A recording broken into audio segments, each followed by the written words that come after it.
Médicos Sin Fronteras trabajando en Perú. Un momento realmente difícil está viviendo este país, primero a nivel sociopolítico y segundo por la pandemia. Como todos los países del mundo, pero específicamente Brasil y en este caso Perú son los lugares más complicados por el coronavirus. Y queríamos hablar sobre esta situación y comentar de manera extendida qué está pasando en este punto del mundo, y lo tenemos, como decíamos, a Jorge Martín. Le agradecemos primero por la conexión aquí en Radio República y te saludamos. Jorge, buen día para vos y gracias por este tiempo. ¿Cómo estás? Buenos días, Lisandro, mucho gusto. ¿Cómo estás vos? En plena pandemia, ¿cómo vienen trabajando, Jorge? Y bueno, Médicos Sin Fronteras ya participó, trabajó en Perú en la primera ola y regresó desde febrero para esta segunda ola que está afectando a todo el país, a todo Perú, de una manera muy importante.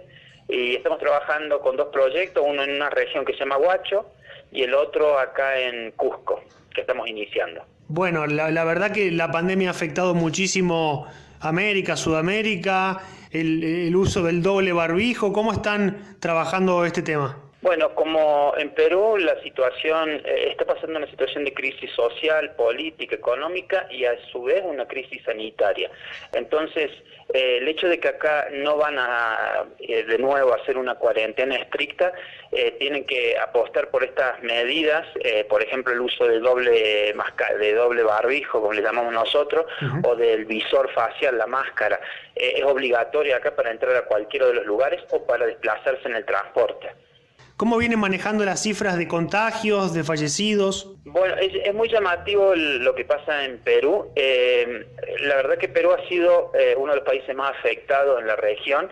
Es el país que tiene el más alto exceso de muertes, es decir, en base a lo esperado habitualmente cada año, Perú lidera ese ranking con el mayor número de muertes o de aumento de muertes de un año al otro debido a esta pandemia.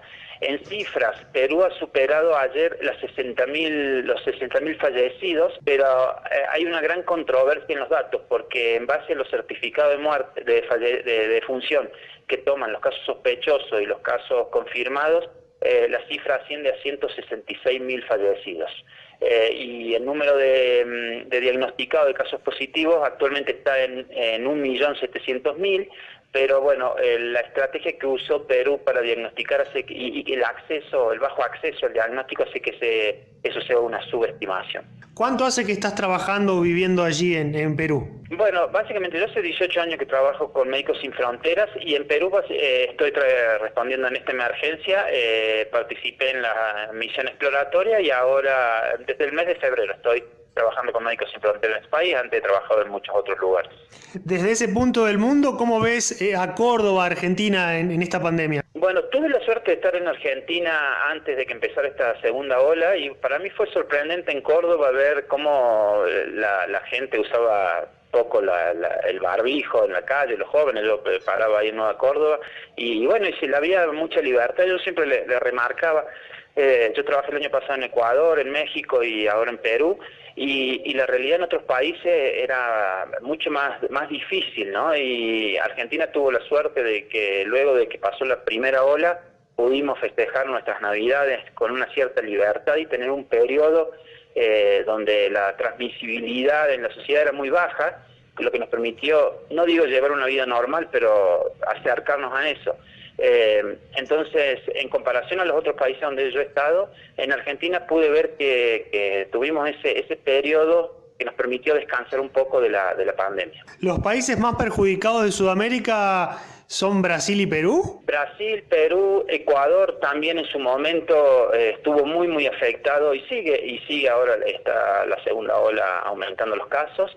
En general, sí, lo que tú mencionas, Perú fue particularmente afectado, ahora hay unas nuevas variantes que están en estudio, es poco lo que se puede todavía decir al respecto, pero también la presencia de la variante, la P1 brasilera, es motivo de gran preocupación acá. En otras partes del planeta se habla de la tercera ola, de la cuarta ola. ¿Esto podría llegar en algún momento aquí a América, a Sudamérica? Acá las autoridades estiman que la segunda y la tercera ola se van a superponer, entonces, y ya con un sistema de salud colapsado, con los profesionales de salud que ya son escasos, también en un grado de cansancio extremo. Entonces, bueno, se ve con mucha preocupación la llegada de esa tercera ola que se estima hacia la mitad del año. Ojalá que se lograra acelerar el proceso de vacunación para que esto no fuera así. ¿Cómo vienen trabajando con las restricciones? Por ejemplo, ¿hay clases presenciales allí en este momento? No, en Perú hace muy poquito comenzaron de manera muy experimental lo que le llaman las clases semipresenciales en el sur del país, pero no, básicamente acá todavía las escuelas están cerradas. ¿Hay toque de queda? Hay toque de queda, prácticamente el toque de queda fue permanente desde el año pasado, desde el comienzo de la pandemia. Comienza a las 9 de la noche hasta las 4 de la mañana y los domingos es absoluto, no se puede circular por ningún lado. Es llamativo ver, por ejemplo, la Plaza de Armas, un lugar netamente turístico de Cusco, completamente vacío con la presencia de las Fuerzas Armadas, que si no eres trabajador esencial no te dejan circular. Jorge, muchísimas gracias por tu tiempo, por la información y felicitarte por el enorme trabajo que están realizando allí en Perú y ojalá vengas pronto a Córdoba cuando pase esto. Un fuerte abrazo. Fuerte abrazo, Lisandro. Muchísimas gracias y a cuidarse.